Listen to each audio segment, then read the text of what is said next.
María Correa Bermúdez y nos encontramos en el mejor show del mundo, Psicoedúcate. Hoy estamos con unos invitados súper especiales. Ellos son los 3 mejores psicólogos de Colombia. Son Lorena Villa, Isaac Pacheco, Lady Muñoz. Realizarán una serie de preguntas. Bueno, sin más preámbulo, nuestra psicóloga Lorena Villa nos responderá una pregunta basada en la educación. En el proceso educativo, ¿cuáles sentidos se requieren estimular? Gracias por esa presentación. Y bueno, una pregunta muy interesante. Cuando nos referimos a aquellos sentidos que se tienen que estimular más en el proceso escolar, estamos hablando de lo que vemos, lo que oímos y lo que sentimos. Esto depende mucho del estudiante y también del tipo de clase o el aula, el entorno en el que se encuentra el estudiante. Esto abarca lo que nosotros conocemos como percepción, que es lo que nos permite conocer lo que está sucediendo a nuestro alrededor. La percepción emplea diferentes canales o modalidades. Son los canales auditivos, los canales visuales y los canales kinestésicos. Y bueno, gracias a estos canales se produce el aprendizaje, ya que el aprendizaje se produce a los estímulos que rodean su entorno. Y bueno, te voy a definir estos 3 canales en un solo ejemplo. Tenemos un aula de clase y el docente tiene una diapositiva de fondo donde hay esquemas, donde hay imágenes, y luego tenemos lo que él está hablando, lo que él está diciendo, la conversación y eso. Y bueno, podemos ver aquí 3 tipos de estudiantes. El primer estudiante no se concentra tanto en lo que el docente está hablando, sino en la diapositiva que está en el fondo, en el esquema, en las imágenes. Es su manera de aprender. Aquí tenemos el canal visual. Luego está el otro estudiante, en el que está concentrado en lo que el docente está hablando, para donde el docente se dirige, su mirada está puesta en él porque lo está escuchando y no está tan concentrado en la diapositiva que tiene en el fondo. Y bueno, por último tenemos al estudiante kinestésico. ¿Cuál es este? Muchos de ustedes de pronto son estudiantes kinestésicos y ni siquiera sabían que podían llamarse así. Está el estudiante que está moviendo la pierna, pero está prestando atención en su manera de concentrarse. Luego está el estudiante que está hablando, pero cuando está explicando tiende a mover las manos, así. Es un estudiante kinestésico. Y bueno, esto es algo de cada quien, es la manera que elegimos de concentrarnos, de nuestro aprendizaje. Y bueno, cada uno tenemos una preferencia de estas maneras de percepción o de estos canales, por así decirlo. Así que, en pocas palabras, estos son los 3 sentidos que se deben estimular más de acuerdo a un proceso escolar. Nuestra segunda pregunta para nuestra psicóloga Lorena Villa. ¿De qué le sirve a un docente conocer la manera como aprende sus estudiantes? Esa pregunta, bueno, en la sociedad que estamos hoy en día, una escuela debe garantizar el aprendizaje de sus estudiantes. Por lo tanto, no estamos en aquellas épocas en las que el maestro solamente dictaba y el estudiante tenía que copiar y copiar y copiar. No, claro que no. El docente de hoy en día tiene que ser creativo, tiene que ser dinámico. Estamos en el siglo XXI, las cosas son diferentes. La idea es garantizar, profundizar, que todos aprendan. Como te dije antes, tenemos diferentes tipos de estudiantes, entonces un docente siempre tiene que estar pendiente, lo que va a hablar. No, voy a llevar estas diapositivas, estos documentos para repartirlos, voy a llevar un juego dinámico para tratar. Nos vamos a llamar un conversatorio, lluvia de ideas, un rompecabezas, así con frases.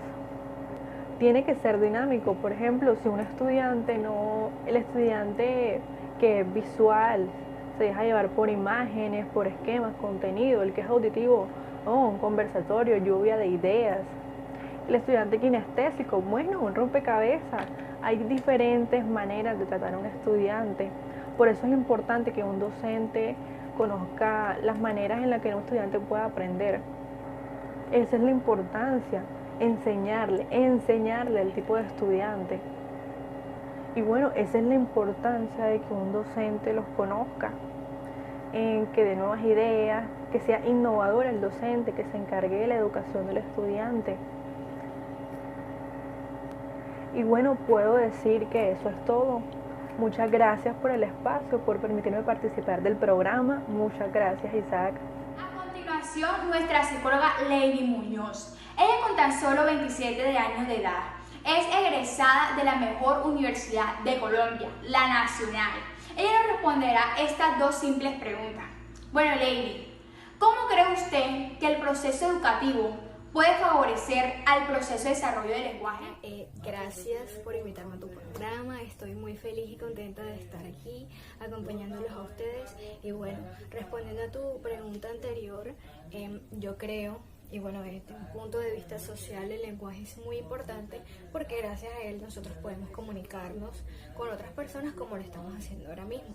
Además de eso también podemos expresar sentimientos, podemos satisfacer algunas necesidades básicas pues que tengamos.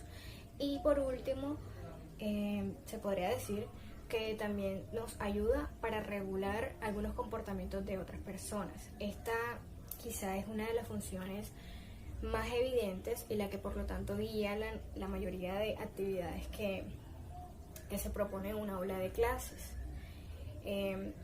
Liberar la expresión y enseñar a los estudiantes las pragmáticas del discurso, como por ejemplo cuando vamos a intervenir en un debate, cuando vamos a formular preguntas, son objetivos presentes en programaciones educativas.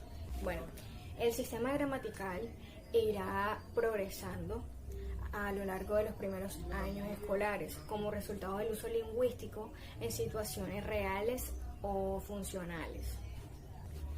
Cada situación o cada actividad que proponga el profesor en el marco del aula de esa institución o en relación con otras instituciones externas conlleva a una realización de un discurso oral o escrito. Hemos utilizado para distintas funciones, pero es en el ejercicio de esas funciones donde nosotros adquirimos la forma lingüística adecuada. Por ejemplo, una receta es un texto instructivo con una finalidad práctica. Entonces, cuando nosotros vamos a describir o vamos a hacer un plato, es muy importante que las instrucciones que se están recibiendo sean precisas y correctas. Además de esto, es un texto que está utilizado en forma de imperativo o de presente. ¿Esto qué quiere decir? Que el orden de la secuencia es sumamente importante. Se utiliza un vocabulario específico relacionado con los utensilios de cocina y las acciones. Otro ejemplo que podemos dar es el que se refiere a las diferentes formas de una discusión colectiva. Esto se ve en la necesidad de llegar a un acuerdo o de tomar decisiones en el que afecten la actividad del grupo colectivo. Estas situaciones exigen la expresión de la opinión propia y también la argumentación de nuestro punto de vista y la contraargumentación. Lady, ¿qué tipo de motivación debe proporcionar el docente en clase? Sabemos, y no es un secreto, hay muchos estudiantes que no están motivados o que no están interesados por el proceso de aprendizaje. Bueno, para hablar un poquito de la motivación es eso que nos impulsa a hacer o desarrollar diferentes actividades. Yo pienso que el tipo de motivaciones que se debe utilizar en una aula de clase sería la motivación extrínseca, la motivación intrínseca y la motivación positiva. ¿Por qué? Bueno, primero vamos a definir cada uno. Cuando hablamos de la motivación extrínseca, hablamos de los estímulos que nos impulsan a actuar, que vienen del exterior. Y bueno, lo que nos motiva a realizar ciertas actividades es la recompensa que nosotros obtenemos al lograr el objetivo, como por ejemplo cuando estudiamos para una tarea o cuando estudiamos para obtener un título. Otro ejemplo que creo que muchos profesores pues hacen, ponen unas actividades y dicen que las primeras personas que traigan o entreguen la actividad, esos van a ser exonerados de la siguiente actividad o de un parcial, puede ser. Entonces eso sería un tipo de motivación extrínseca. Y existe otra motivación que es la intrínseca. Es todo lo contrario a la extrínseca. Ese impulso que nosotros sentimos viene de nuestro interior y no una recompensa externa que podamos obtener de ello. Este tipo de motivación está relacionada con ese crecimiento personal y esa autorrealización. Por ejemplo, cuando nosotros queremos mejorar el conocimiento de algo, o cuando estudiamos o aprendemos de cualquier tema sin buscar una calificación. Y por último ya sería la motivación positiva.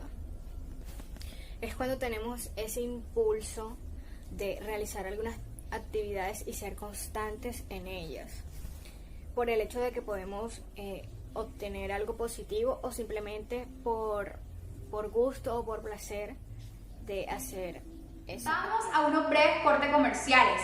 Estaremos de regreso con el psicólogo Isaac Pacheco. No se mueva en Las manos es la mejor manera de prevenir el coronavirus. Este virus puede habitar en cualquier parte, en personas y objetos con las que entramos en contacto diariamente. Tubos, manijas, grifos, teléfonos, teclados, dinero, puertas, manos, bocas, mesas, lapiceros, botones, cisternas. Una microgota de saliva, lágrimas o moco de algún contagiado esparce cientos de partículas del virus que pueden llegar a nuestras manos y entrar a nuestro organismo. Por eso, lávate bien las manos y evita el contagio. ¿Qué nos quiere transmitir la vida con la crisis actual? Las epidemias no son la causa. Son la consecuencia de un conflicto más profundo. Nos están obligando a permanecer aislados en nuestras casas y a dejar de lado la vida que llevábamos hasta ahora. A veces, el mundo nos obliga a parar.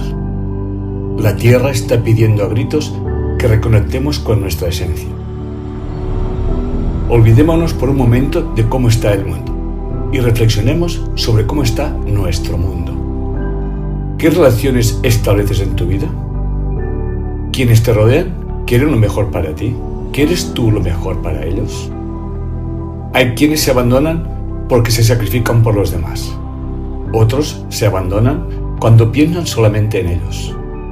¿De qué forma no tienes en cuenta a quienes están contigo? ¿De cuántas maneras no te tienes en cuenta? Nos hemos abandonado a nosotros mismos, igual que hemos abandonado a nuestra tierra. Si se nos impide el contacto social, es porque necesitamos replantearnos nuestros vínculos. Cuando las personas de una familia se reconocen y se respetan, los pueblos se respetan, los países se respetan y el mundo acaba respetándose a sí mismo. Comencemos a ser el cambio que queremos ver en el mundo. ¿Qué puedes empezar a cambiar?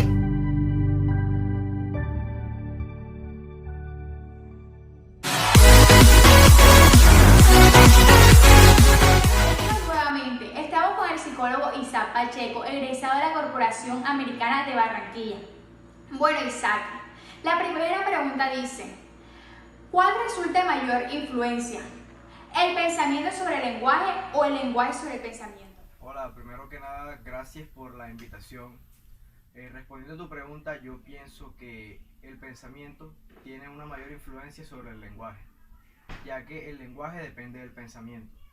Si nosotros en un escenario hipotético careciéramos del lenguaje, con la capacidad de pensar, nosotros pudiéramos inventar algún otro tipo de estrategia para comunicarnos, como la escritura, algo del estilo. Pero sin el pensamiento todo sería muy diferente. La capacidad de comunicarnos no sería la misma.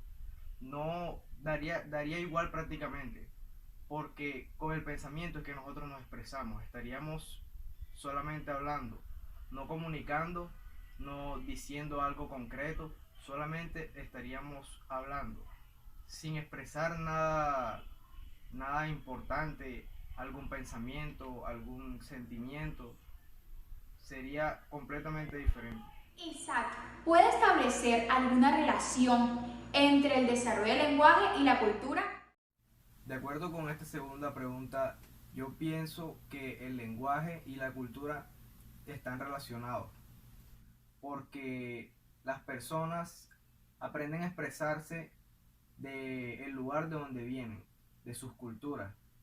No vas a tener la misma conversación con una persona que viene de la costa de Barranquilla que con una persona que viene de Cali. También hay gente que de fuera que piensa que todos los colombianos dicen parce, tienen ese tipo de expresiones, pero no es así. Lo cierto es que depende bastante del lugar en el que se hayan criado. Esto tiene bastante relación. También asimismo es con los países. No vas a tener la misma conversación con un mexicano que con un español de España. Isaac, esa pregunta es realizada por muchos adolescentes porque les genera muchas dudas. ¿Será que la personalidad se puede modificar? Acerca de esta última pregunta, yo estoy de acuerdo con que la personalidad sí es modificable. Porque primero que todo, nosotros no nacemos con una personalidad definida. Nosotros vamos adquiriendo experiencias que van moldeando nuestra personalidad. Una persona que tuvo una infancia difícil no va a tener la misma personalidad que tal vez una persona que sí ha tenido la facilidad de un hogar, de tener buenos padres. Esto se debe a que ellos adquieren diferentes experiencias que los van modificando. Las experiencias los cambian a las personas. Esto fue todo por hoy. Me da una satisfacción tener a los 3 mejores psicólogos de Colombia. Gracias a todos. Nos vemos en el próximo Psicoeducate Show. Bye